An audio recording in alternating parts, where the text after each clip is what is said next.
Ahmad Haqmal served as an interpreter for Canadian soldiers on the front lines in Afghanistan.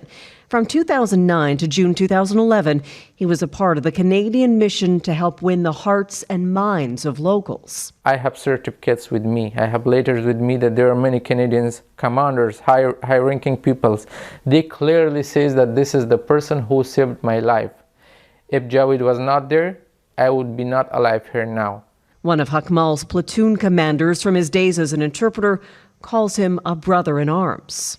It's been hell of a ride for him to get out, because he followed all the requirement for Canada process. Jeremy Vaville set up a GoFundMe page to ease the family's burden. Haqmal filed his family's application to move to Canada under the Special Immigration Program on July 28th, just days after it was unveiled.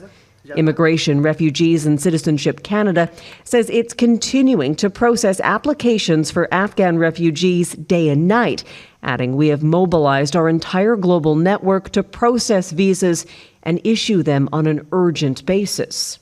Until they're officially accepted by the Canadian government, they're not eligible for any Canadian supports. But they're not eligible for any Ukrainian services either, because they're not claiming asylum in this country, leaving them to fend for themselves, which means relying on donations from friends and strangers.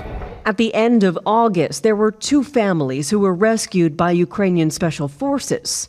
It was really dangerous. Well, it was the Globe and Mail who got them out of Kabul. It was staff from the office of the Liberal MP for Thunder Bay Rainy River, Marcus Pulowski, who took up an initial collection and flew Javid, his wife, and kids out of Kandahar when the Taliban moved in. I know for a fact there were people in the minister's office who cared a lot and really wanted to help.